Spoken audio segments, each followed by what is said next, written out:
Hello everybody. Welcome back to my channel. My name is Kate and this is Diamond Painting and Dr. Pepper, and I am coming at you today with a WIP Chat as usual. I'm a little late and I'll talk about why here in a minute, but what I'm working on today is Herbalist's Helper by Ivy Dollamore, and this is what the wheel rolled for me to work on today, so that's what we're going to be doing. And yeah, for once I'm actually filming this in natural light because it's actually daytime.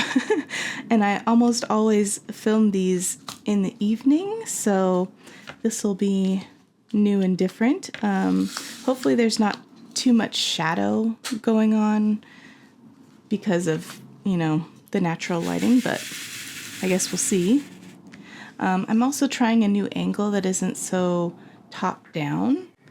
And I thought that might, oh my gosh, my cat is yelling. Can you hear that? Anyway, I thought that might help you guys be able to see what's happening without my hand getting in the way. So also, now that I'm thinking about it, I'm going to set the focus so that we don't have a repeat of the time before last where things were kind of fuzzy sometimes.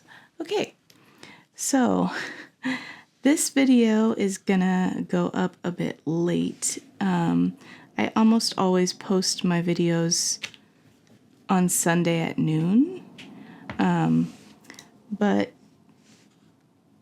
I didn't get a chance to film this WIP Chat before the weekend, and I usually film on the weekend.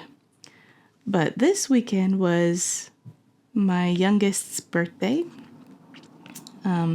So I have 4 kids and only one of them currently lives with us still. And he is now 15 years old and his birthday was Saturday the 27th.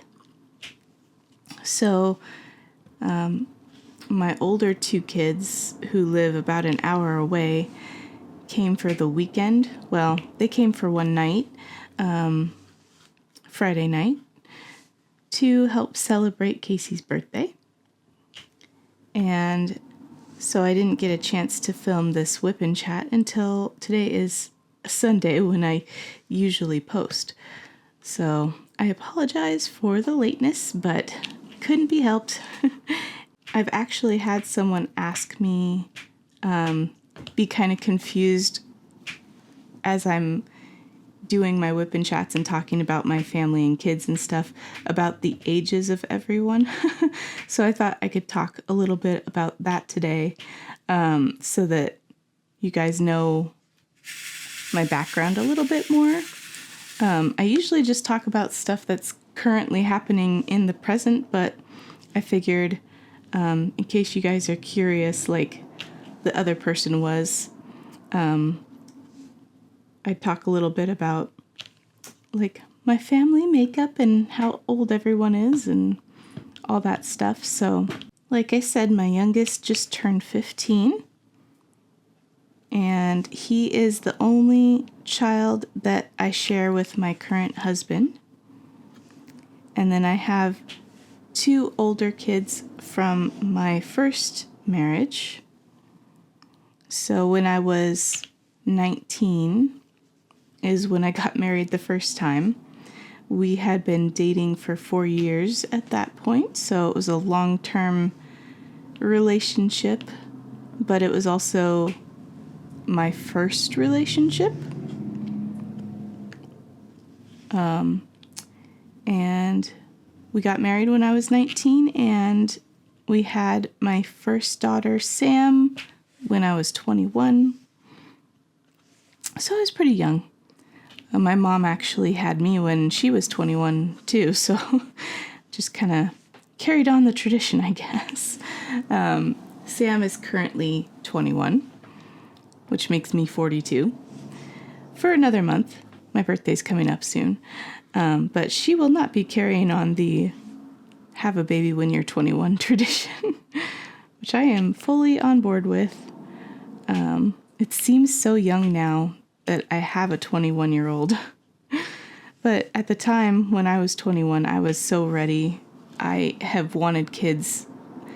Okay, I used to write little stories about the future kids I was going to have. And I was going to have 6 babies. And I had named them all. And yeah, I'd write little stories about what they got up to. This was when I was probably like 10. So I've always wanted kids. I probably still would want 6 if I was the only one making the decisions, but you grow up and get in a relationship and you realize that the other person also has some say. So I only have 4, and one of them is my stepdaughter, who I haven't talked about yet. But so I had my oldest when I was 21, and then 2 years later I had my middle child. So I was 23 then. And then when Fletcher was 1, so my oldest is Sam, and then we have Fletcher. And when Fletcher was 1, my first husband and I separated. And then I met my current husband, and we met online. We both played World of Warcraft. I don't know if you guys have heard of it, but we met on World of Warcraft, and he was in my guild. And so we just happened to live not that far from each other. It was still far. It was like a 4-hour drive, but close enough that we could meet up. And we did the long distance thing for a while until eventually I moved down here, and we got married. So I had Casey when I was 27, almost 28. And he's about almost 5 years younger than Fletcher. And then I have a stepdaughter. So my current husband has a daughter from his previous relationship, and she lives with her mom most of the time. And they live pretty far away from us right now, so we don't get to see her as often as we'd prefer. But she's also getting ready to think about college and stuff. So at that point, she'll live even farther away. But she is 2 years older than Casey, so she's 17. So that's everybody's ages, in case you were wondering. My husband's a bit older than me, but only by a few years. So for Casey's birthday this year, he decided that he wanted to just have family come for a meal at our house and some cake. And then he wanted to have his cousin spend the night. And he was excited that his older siblings, at least 2 of them, could come visit for his birthday. My stepdaughter, Raya, was not able to be here because the weather where she lives is pretty crazy. So it was just the 3 of my kids this weekend. And then, of course, my nephew, Preston, who is Casey's best friend and spends a lot of weekend evenings at our house. And they get up to a lot of stuff online and playing games, and they do some VR stuff, and they were playing hide and seek last night. So, good stuff. So for Casey's birthday breakfast, we went out to brunch, the kids and my dad and me. And the waitress came to take our order, and I said, okay, the birthday boy's ordering first. So later the waitress came back and asked what his name was, and I thought she was going to write it on a pancake or something. And they came out and got the whole restaurant's attention. And it was a busy restaurant. I guess Saturday morning brunch is popular at that restaurant. It's a place that's just a local, like, diner, but it was very busy. We actually had a wait outside before we could get seated. So the waiters gathered around and brought him a blueberry muffin with like whipped cream and a candle, and got the whole restaurant's attention and had everybody in the restaurant sing happy birthday to him. I didn't expect that, and he's not the best with like having the attention be fully on him, which he gets from me. I totally don't prefer that either, but he took it in stride, and everybody in the restaurant sang to him, and he got a muffin out of it, so that was good. And then after that, he and my older kids and Preston went out to a local trampoline place and jumped. And then they went to the local Croc Center and went swimming for a while. And both of those places were super busy too. So I don't know what was going on yesterday, but it was a busy day in our town for some reason. And then they came home and we had family over for dinner. And Casey had wanted to either go to one of two like Italian restaurants, but we thought that might be a little hard to get seated with as many people as would be there. There was going to be, I think we had 16 people. So we catered Olive Garden instead, which also ended up being a lot cheaper, I think, than buying everybody a like individual meal. And it was pretty cool because it came with like a big thing of lasagna and a big thing of fettuccine and 30 breadsticks and 2 big salads and a whole cheesecake and a big 2-liter bottle of, like, it was actually in a bag, a big 2-liter bag of raspberry lemonade. And yeah, it was really cool. We've never tried catering from them before, but oh guys, I totally forgot I have a drink. Let's open it. Okay, that's the good stuff. I don't usually drink Dr. Pepper first thing in the morning, and I try to like space out when I have it, like one every few days ever since I was diagnosed with diabetes. This is 0 sugar Dr. Pepper, but I still try to limit myself because of the caffeine and everything.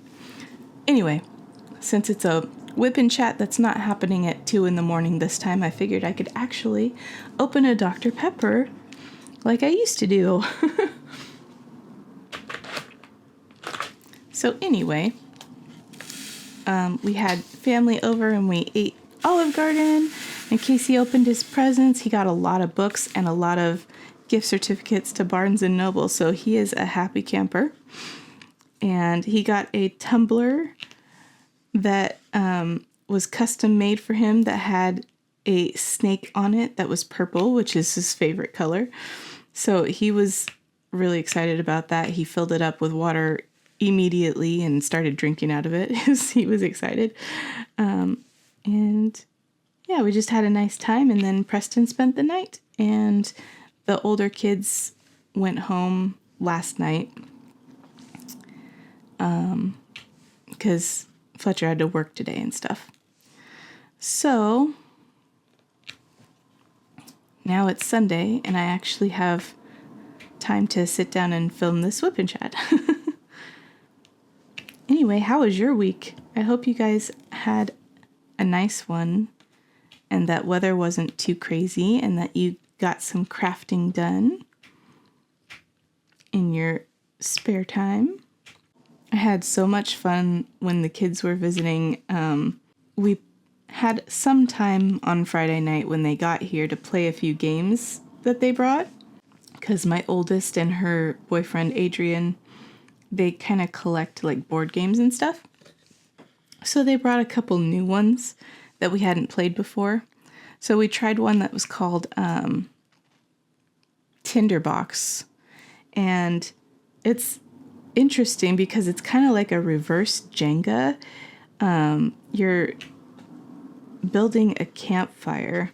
And so it starts out with a little card, and then you have this box full of like different shapes, like square logs, and then little, well, like rectangle logs, and then little squares that are meant to represent the fire. And on your turn, you have to draw a card, and it shows like a picture of a few different shapes, or maybe just one. And you have to use these tweezers that come with the game to first you build whatever shapes it tells you to build on the card, and then you have to move the entire structure and put it onto the base of the campfire that you started with. You can't just put one piece at a time onto the campfire. You have to build the pieces separately, pick it up with the tweezers, and then put the whole thing onto the campfire. And if you knock any pieces off, then you're out. So you play till somebody is out or till all the cards are gone. And it was challenging. Also, some of the cards that you get have this little icon that means you have to use your non-dominant hand to do everything. So that makes it that much harder. I was the first one out because my hands are really shaky, but it was really fun, and I'd love to play that again sometime. So maybe they'll bring it next time they come. And then the other one we played that they brought was called Wavelength, and it was Sam's new game that she recently purchased. Did I put too many in here? What is going on? I think I might have. Hold on. So she brought a game called Wavelength that was also really fun. I'd never heard of it, but basically you have this like board. Oh my gosh, how am I going to describe this? You have this like spinny wheel thing that sits up there, and there's a window that can open and close. And you leave it closed and you spin the wheel, and then on this little window there will be like a range of 5 like stripes, and since you're spinning it at random, you don't know where the range of stripes is going to be until you're done spinning it. And then you've got these little cards that represent like a spectrum of things. My cat is yelling at me because he wants to come in my office and I'm not letting him because he'll get up on my lap and it hurts. Anyway, so you've got this little card, and like, for instance, it'll say hero that direction, villain that direction. And you put that in front of the little display window that is now closed, and it's covering up where those little stripes are. So if it's your turn, you have a team member. You've seen where the stripes are. The middle stripe is worth the most points. And what you're trying to do is you're trying to get them, your teammate, to guess where on this window the middle stripe is, or as close to it as possible. So like, for instance, if it was, if the stripes were all the way to the right and the right is hero, you have to say to your partner, like, Superman, and then you want them to turn the little dial on this window as far right as possible, and then it would be on the highest scoring point because that's where the stripes are. That I don't know that made sense at all, but basically you're trying to name something on that spectrum that would get your partner to put the marker in the right place to earn points. So yeah, it was really fun. And I'm sorry if I described that poorly. To be honest, I just woke up and it was It was a long night. I have had trouble sleeping lately with my insomnia, and the last 2 nights have been all kind of crazy. So, yeah. Anyway, so we played Wavelength and Tinderbox, and then Casey's favorite, Telestrations, which is one that we own, that he wants to play pretty much anytime he gets the chance, and we have enough people to do so. So since it was his birthday weekend, we played that quite a bit. And now it is not quite 1 p.m. on Sunday, and Casey's awake, but Preston's still sleeping. And everybody's gone. I get so sad when they leave, and it's ridiculous because I should be happy that they came to visit, and I am. But it's so hard to watch them go, guys.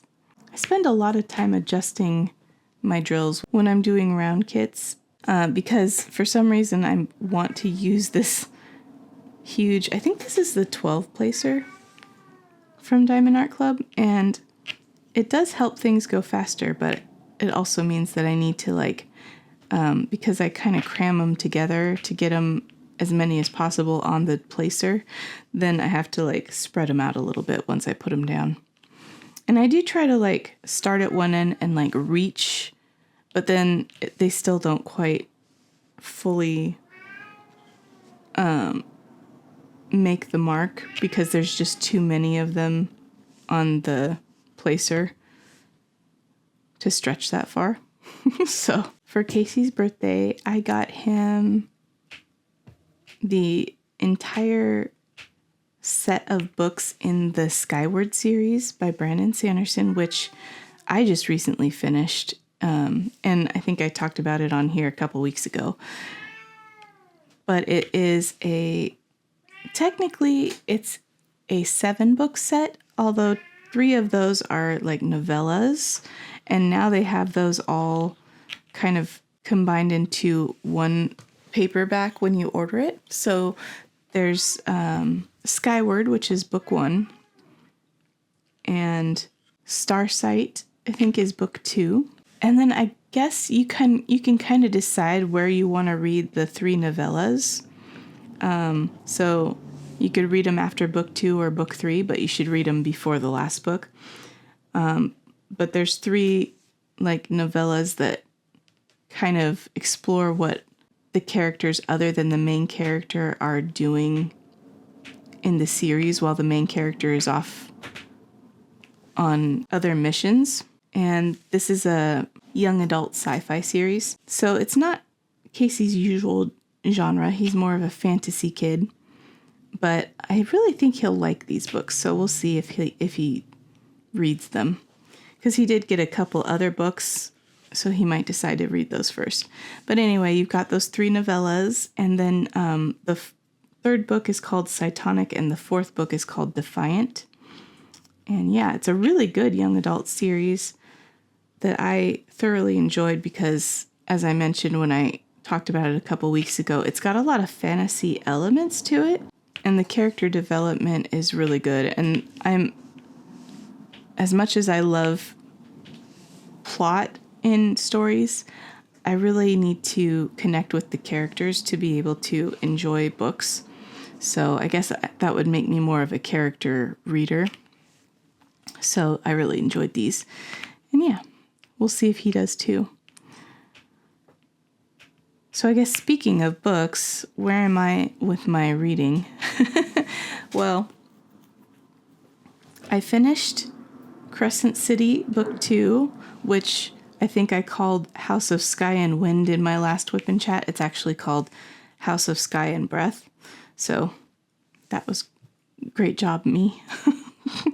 I get really confused with these Sarah J. Maas books because they're all this of this and this, and I mix them up pretty easily in my mind. But it was called House of Sky and Breath, and I loved it. Definitely solidified that Crescent City is my favorite of the Sarah J. Maas series.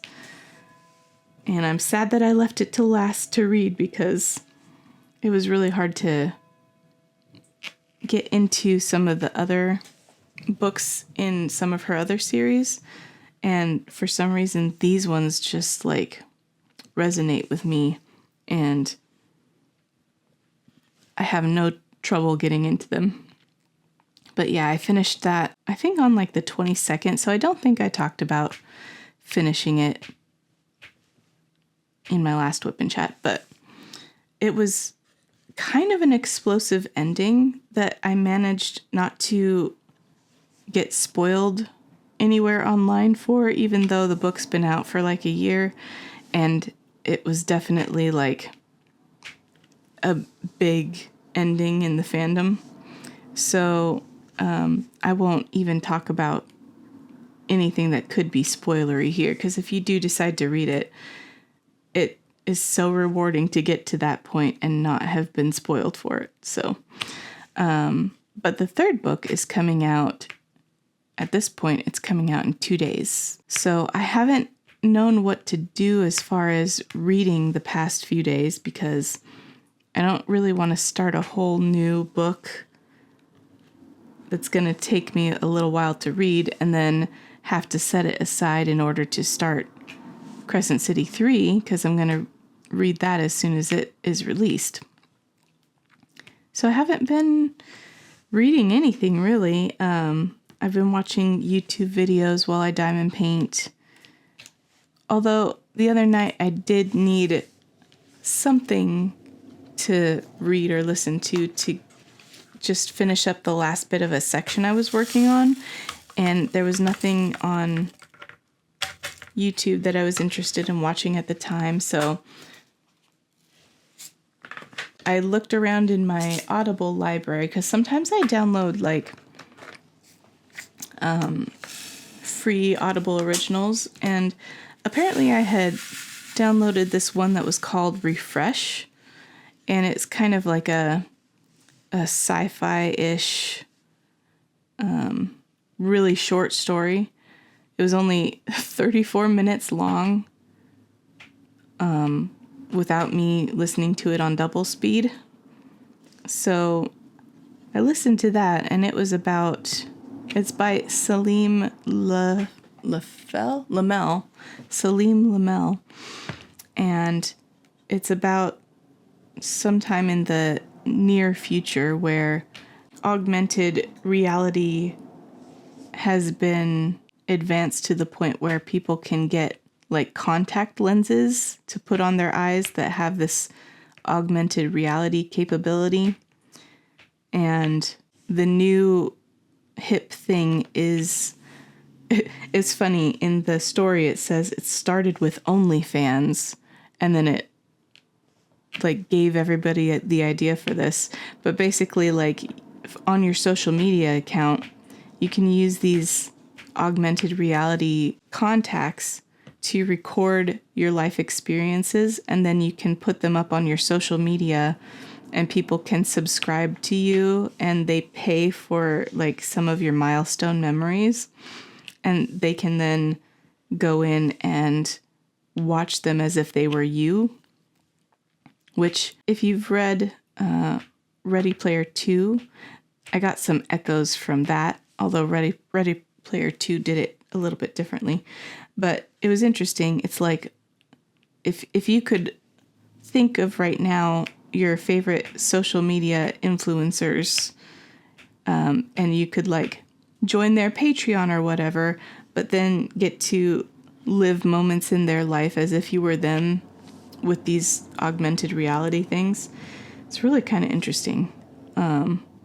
But basically this short story was about how this character, this guy, was trying to figure out what he could do to create content that would get a lot of people to subscribe to his memories, because they make money for each memory purchased. And it was kind of a commentary on social media and on race, because the main character was a person of color, and his whole thing was trying to antagonize a white cop and record it for views.